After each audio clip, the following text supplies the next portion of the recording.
Welcome to our channel Telugu Prabha. నేను మీ journalist Yagnamurthy. Ustaad Bhagat Singh power star Pawan Kalyan నటించినటువంటి latest film, Harish Shankar direct చేసినటువంటి ఈ సినిమా మార్చి 19వ తేదీ ఉగాది పర్వదినం సందర్భంగా మన ముందుకు వస్తున్న సంగతి తెలిసిందే. నిజానికి ఈ సినిమాను మార్చి 26న రిలీజ్ చేయాలని చెప్పేసి మొన్నటిదాకా భావించారు. అయితే ఎప్పుడైతే టాక్సిక్ మార్చి 19 నుంచి జూన్కి వెళ్ళిపోయిందో విడుదల తేదీ, దాంతో ఆ స్లాట్లోకి ఉస్తాద్ భగత్ సింగ్ వచ్చింది. సో ఖచ్చితంగా ఆ సినిమా ధురంధర్ 2ని తెలుగు రాష్ట్రాల్లో అవుట్ పర్ఫామ్ చేసి టాప్ ఫిల్మ్గా నిలుస్తుందని చెప్పేసి అందరూ కూడా తెలుగు సినిమా ఇండస్ట్రీ వర్గాల వాళ్ళు, అలాగే ఉస్తాద్ భగత్ సింగ్ అభిమానులు అంటే పవన్ కళ్యాణ్ అభిమానులు గట్టిగా నమ్ముతున్నారు. అయితే తాజాగా ఈ సినిమా కథ గురించి ఆన్లైన్ ప్లాట్ఫామ్, టికెటింగ్ ప్లాట్ఫామ్ ఏదైతే ఉందో బుక్ మై షో, అందులో వచ్చినటువంటి ఆ కథాంశం ఇప్పుడు చర్చనీయాంశమైంది. ఎందుకంటే మొదట ఒక కథాంశం పెట్టి తర్వాత దాని మీద వచ్చినటువంటి విమర్శలతోటి, ట్రోలింగ్ తోటి మళ్ళీ ఆ కథాంశాన్ని అంటే ఆ సారాంశం ఏదైతే కథ సారాంశం ఏదైతే ఉందో దాన్ని మార్చేసినటువంటి ఘటన జరిగింది, చోటు చేసుకుంది.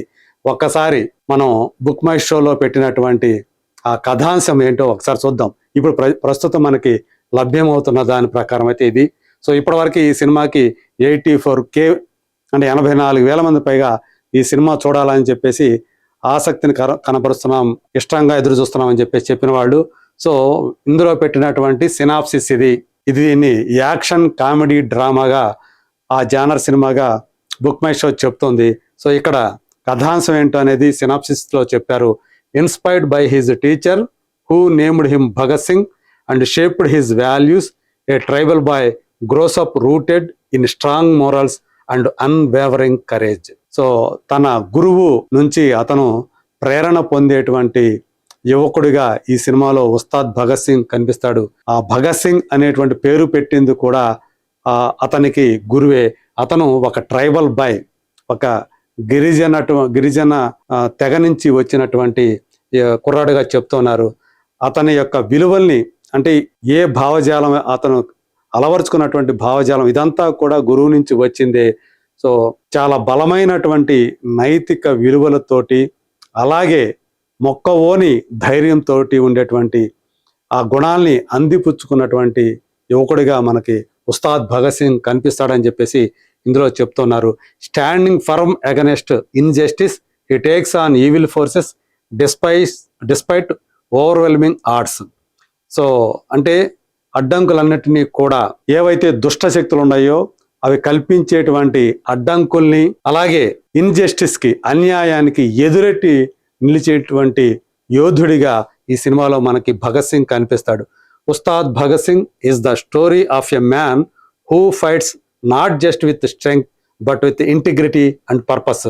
కేవలం బలంతో మాత్రమే, శక్తితో మాత్రమే అతను ఫైట్ చేయడు, ఇంటిగ్రిటీతో, సమగ్రత కోసం, అలాగే ఒక ప్రయోజనం కోసం అతను పనిచేస్తాడు. ఇది అతని క్యారెక్టరైజేషన్ అని చెప్పేసి ఇక్కడ కనిపిస్తోంది, చెప్పారు ఇందులో. కానీ దీనికి అంటే ముందు ఇంకొక సినాప్సిస్ అక్కడ ప్రత్యక్షమైంది. అది చూసిన వాళ్ళు చూసి అందరూ కూడా ఆశ్చర్యపోయారు. ఎందుకు ఆశ్చర్యపోయారో అది కూడా ఒకసారి చూసి మనం మాట్లాడుకుందాం. ఇది ఇప్పుడు ప్రస్తుతం నేను ఏదైతే చదివి వినిపించానో అది ప్రజెంట్ అక్కడ కనిపిస్తున్నది. కానీ దానికంటే ముందు, మార్చక ముందు ఈరోజు మార్నింగ్ కనిపించింది ఇది సినాప్సిస్. ఇందులో ఏమని పెట్టారు? An IPS officer is forced into hiding with his young daughter after ruthless enemies destroy his family. ఒక అత్యంత క్రూరమైనటువంటి దుర్మార్గులు తన కుటుంబాన్ని నాశనం చేస్తే తన కూతుర్ని తీసుకొని అజ్ఞాతంలోకి వెళ్ళిపోయినటువంటి ఒక IPS ఆఫీసర్ కథ ఇది అని చెప్తున్నారు.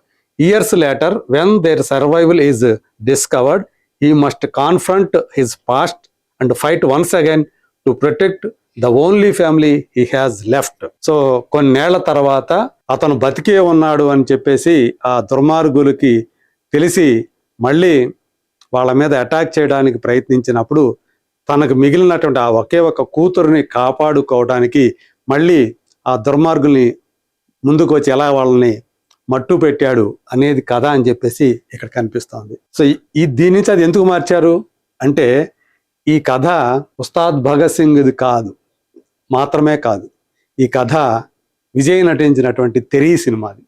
సేమ్ ఇదే దాని సినాప్సిస్ కూడా అదే. తెరీలో విజయ్ అజ్ఞాతంలోకి వెళ్ళిపోయి ఉంటాడు, అంటే ఎక్కడో వేరే ప్లేస్లోకి ఉంటాడు. అతని కథ మనకు చెప్తారు. సో అతన్ని కొంతకాలం తర్వాత ఎవరైతే గతంలో అతని కుటుంబాన్ని నాశనం చేశారో వాళ్ళ కంటపడతారు. అప్పుడు అతను బతికే ఉన్నాడు అనేటువంటి విషయం వాళ్ళకి తెలిసి మళ్ళీ అటాక్ చేస్తారు.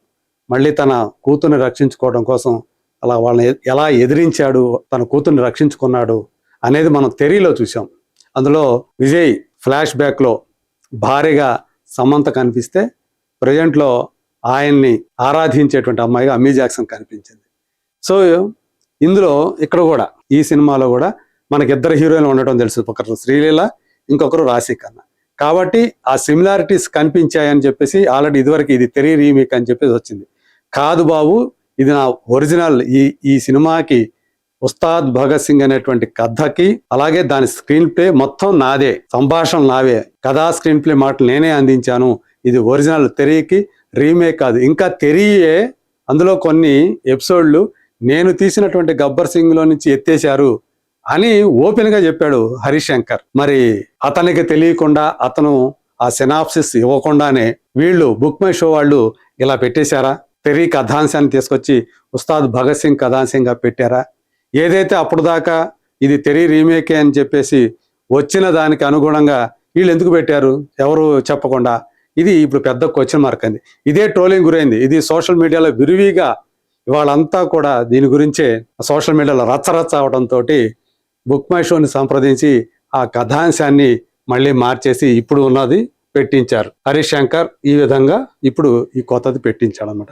సో దీంట్లో ఏమి ఇవ్వాల, తన గురువు నుంచి స్ఫూర్తి లేదా ప్రేరణ పొందేటువంటి ఒక గిరిజన బాలుడు ఎలా ఎదిగాడు, ఎలా సాహసవంతుడిగా ధైర్యవంతుడిగా ఎదిగాడు, ఎలాంటి వాల్యూస్తో ఎదిగాడు అనేది అతని క్యారెక్టరైజేషన్ అనే చెప్పారు. కానీ కథాంశం ఏంటనేది ఇందులో ఎక్కడా కూడా రివీల్ చేయలేదు.